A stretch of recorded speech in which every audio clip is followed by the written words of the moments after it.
This is the Saturday Morning Serial Podcast with your host, Amanda Ann.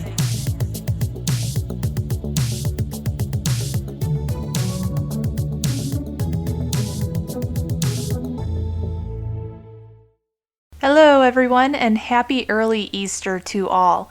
I love Easter mainly because it's all about the rabbit decor. It's always a bonus for me as a rabbit owner because I can actually get away with having rabbit-themed things up year-round. So of course, on Monday, I can't wait to snatch up all the clearance items from the stores that have rabbits on it. But anyway, I am going to be talking about Kong vs. Godzilla that is now in theaters and streaming on HBO Max. But before I begin, I do want to put up a warning that there might be spoilers in this review. Overall, I did enjoy this movie. I mean, it's the famous Godzilla and King Kong duking it out again. This movie takes place about 40 years after Kong Skull Island, which that was released in 2017. And this movie also takes place just a little bit after Godzilla King of Monsters, and that movie was released in 2019. You really don't have to see these movies before this one, but it is good to.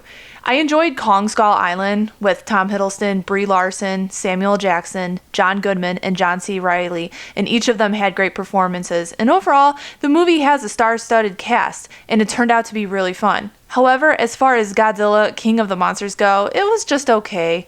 And I did like the three-headed monster named Ghidorah, which plays a part in this new film just a little bit.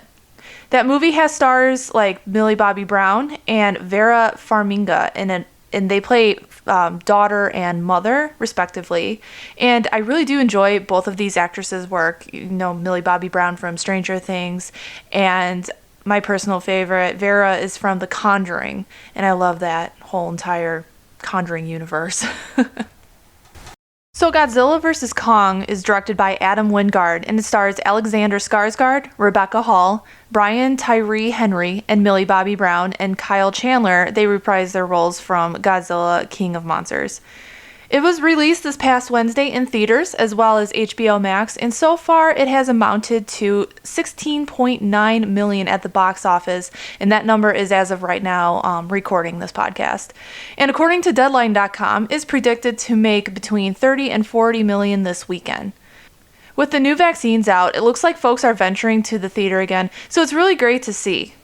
Hopefully, anticipated movies such as this one and other big names that are going to be released in the future, such as Black Widow this July, will bring back the crowds and revive the movie theater business.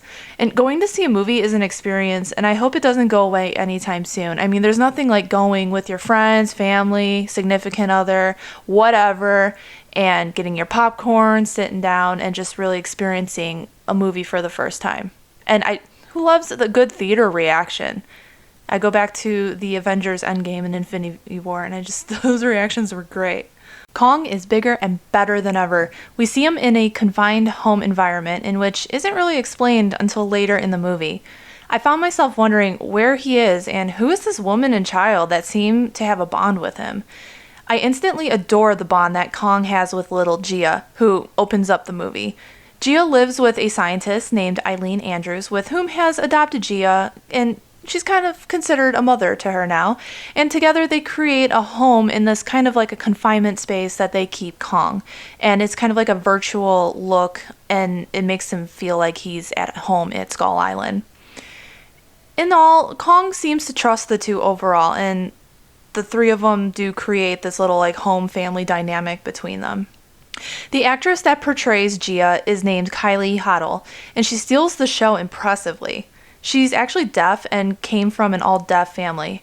As I was reading into this movie, I am moved over the fact that they brought this concept to light about Kong understanding human sign language, which is how in the film him and Gia communicate, and we understand that bond even deeper. The cast, such as Rebecca Hall and Alexander Skarsgård, they all learned ALS to communicate with Kylie, which I think is great, and it shows that they truly care for her and they respect her as an actress. I'm hoping Kylie will have a great career going forward from this movie. What can I say about Godzilla? I grew up watching the old black and white Godzilla and King Kong movies, but this overgrown supernatural lizard has always intrigued me.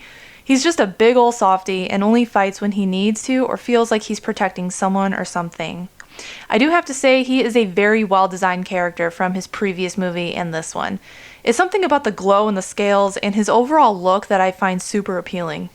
So Godzilla starts his part of the movie with what seems like an unprovoked attack in a city off the coast of Florida, but we learn that there was a purpose behind it, and Madison Russell, who is played by Millie Bobby Brown, and her newly enlisted team consisting of podcaster Bernie, played by Brian Tyree Henry, and friend Josh, who's played by Julian Dennison, and they try to find out what prompted Godzilla to appear.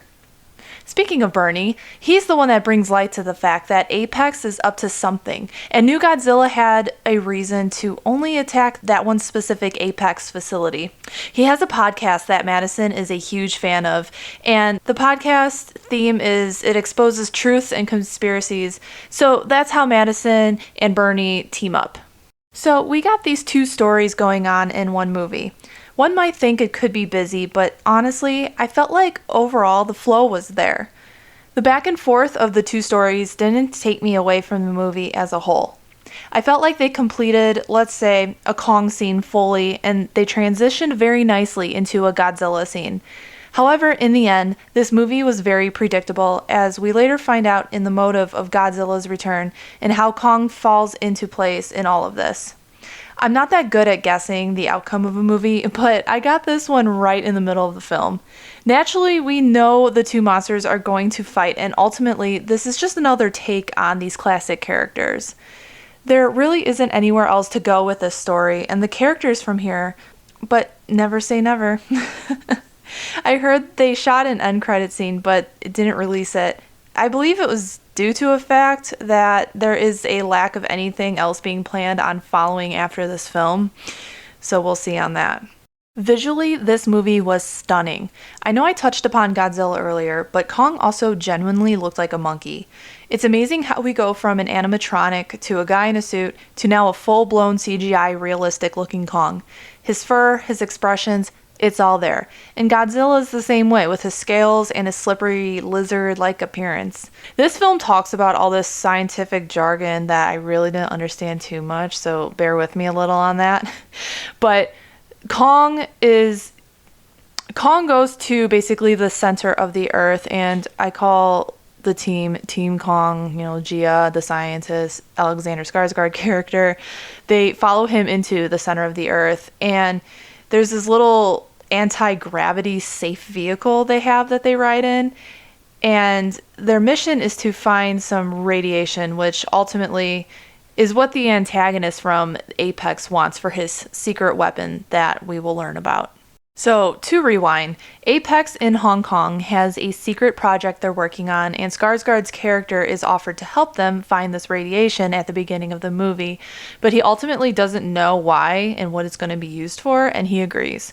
So, he teams up with his old friend, Eileen, which is the scientist, and little Gia, to bring Kong to Antarctica to the opening of this center realm of the Earth. So back to visuals. The environment and overall design for this center of the Earth-like place was amazing, and it truly captured what we would envision that place on this planet to be like. There were different monster creatures, blossoming fields, etc. And when you look up, you can see the land in which we currently are on. It's like looking at the Earth upside down, if that makes sense. It sounds better in my head. So this was Kong's home, and you can see the look of realization and such on the ape's face.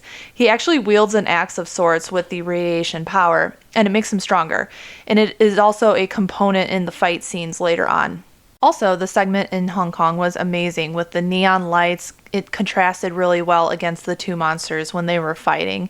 And during the scene, we finally see Apex's secret weapon, which is a Mecha Godzilla, and this leads into an interesting turn of events. Mecha Godzilla is also a well-known foe of Godzilla, so this became kind of like a three-way fight, which quickly turns into an epic team-up between Kong and Godzilla, and they fight the robot together that humankind created. Overall, this movie was visually appealing, and I think ultimately that's what draws in the audience. The scenic designs in these more modern films of Kong and Godzilla have gotten so realistic that you forget it's not real.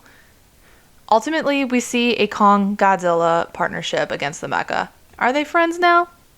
I'll leave that for you to decide. I do have to say that when they were fighting, because of the brilliant CGI work, you could see the battle, I called it the battle of the egos, in their eyes when they squared off with each other.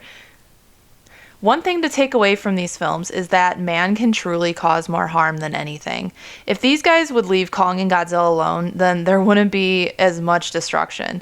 Although I can't vouch for any mythical monsters randomly showing up in this world and causing chaos, but as far as the story goes, it truly shows that we as mankind should leave some things alone and just leave it be.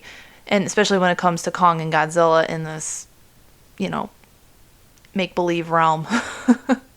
I always will have a soft spot for these movies because they're classic characters. I'm sure many of you, if not seen the movies, know who King Kong and Godzilla are. Please give this movie a watch on whichever platform you're comfortable at the moment with. And it's like I said, it's not amazing, but it is good, and it's a classic monster fighting each other type of movie. On that note, are you Team Kong or Team Godzilla? Let me know. Let's start a poll on that. I hope you guys all have a good weekend, and I will catch you next week.